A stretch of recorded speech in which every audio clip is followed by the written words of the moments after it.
매일 성경과 함께하는 오늘의 큐티 시간입니다.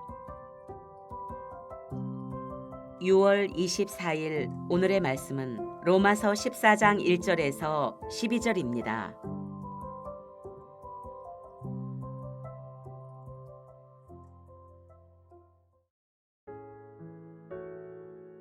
믿음이 연약한 자를 너희가 받되 그의 의견을 비판하지 말라. 어떤 사람은 모든 것을 먹을 만한 믿음이 있고 믿음이 연약한 자는 채소만 먹느니라. 먹는 자는 먹지 않는 자를 업신여기지 말고 먹지 않는 자는 먹는 자를 비판하지 말라.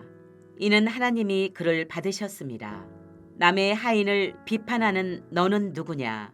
그가 서 있는 것이나 넘어지는 것이 자기 주인에게 있음에 그가 세움을 받으리니 이는 그를 세우시는 권능이 주께 있음이라. 어떤 사람은 이 날을 저날보다 낮게 여기고 어떤 사람은 모든 날을 같게 여기나니 각각 자기 마음으로 확정할지니라. 나를 중히 여기는 자도 주를 위하여 중히 여기고 먹는 자도 주를 위하여 먹으니 이는 하나님께 감사함이요 먹지 않는 자도 주를 위하여 먹지 아니하며 하나님께 감사하느니라.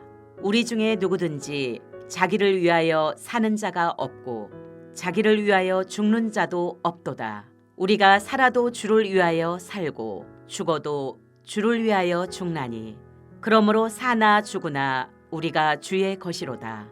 이를 위하여 그리스도께서 죽었다가 다시 살아나셨으니 곧 죽은 자와 산 자의 주가 되려 하심이라. 내가 어찌하여 내 형제를 비판하느냐? 어찌하여 내 형제를 업신여기느냐? 우리가 다 하나님의 심판대 앞에 서리라 기록되었으되 주께서 이르시되 내가 살았노니 모든 무릎이 내게 꿇을 것이요 모든 혀가 하나님께 자백하리라 하였느니라. 이러므로 우리 각 사람이 자기 일을 하나님께 짓고 하리라. 오늘 함께 묵상할 말씀은 로마서 14장 1절에서 12절까지 말씀입니다. 사도 바울은 14장에서 이제 로마 교회 공동체의 실제적인 문제에 대해 권면하기 시작합니다. 그 문제는 공동체를 완전히 파괴할 수 있는 잠재력을 지닌 심각한 분열 문제였습니다. 특별히 로마 교회는 소수의 유대인 출신 그리스도인들과 다수의 이방인 출신 그리스도인들이 있었습니다. 서로 다른 배경에서 지내온 자들이 그리스도 안에서 교회 공동체를 이루어갈 때 소소한 문제로 인해 갈등이 생길 수 있습니다. 특별히 로마 교회 안에는 시장에서 파는 고기는 우상의 제물로 쓰인 부정한 것이므로 먹어서는 안 된다는 사람들과 모든 것은 하나님이 주신 것으로 먹어도 된다는 사람들이 서로 충돌했습니다. 이뿐 아니라 절기나 안식일 등 특정 날을 중요하게 여기는 사람들과 모든 날은 같다고 여기는 사람들의 대립도 있었습니다. 그들의 대립은 주로 유대인 출신 그리스도인들과 이방인 출신 그리스도인들이었습니다. 사도 바울이 이 문제를 중요하게 다루는 것은 사도 바울 입장에서 로마 교회는 앞으로 그가 사역을 할 이방인 선교에 중요한 역할을 해야 되는데 이렇게 분열하는 공동체가 그런 선교의 전초기지 역할을 할 수 없기 때문에 이 문제를 심각하게 여겼습니다. 그뿐 아니라 사도 바울의 복음의 핵심 메시지는 유대인이나 이방이나 모두가 예수 그리스도를 통해서 하나님의 자녀로 하나님의 백성으로 부르심을 받았다는 것인데 지금 현재 두 그룹의 문제가 있다는 것이 그가 전하는 복음에 문제를 제기할 수 있었기에 이 문제를 심각하게 다룹니다.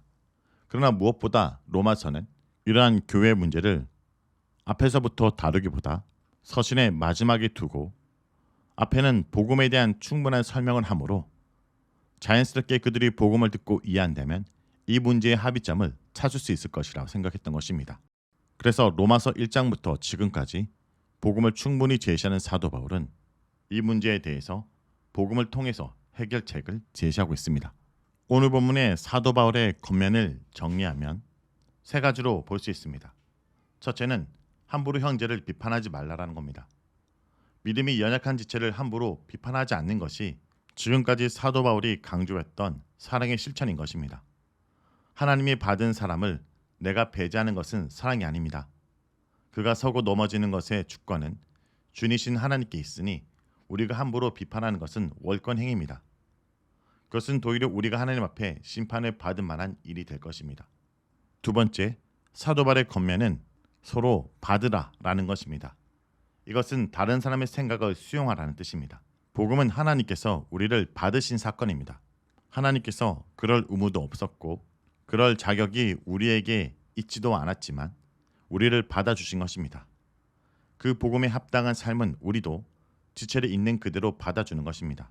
어떤 한 형제가 그리스도인이 되었을 때 그의 과거에 살아왔던 삶의 방식과 문화적 배경이 있을 것입니다.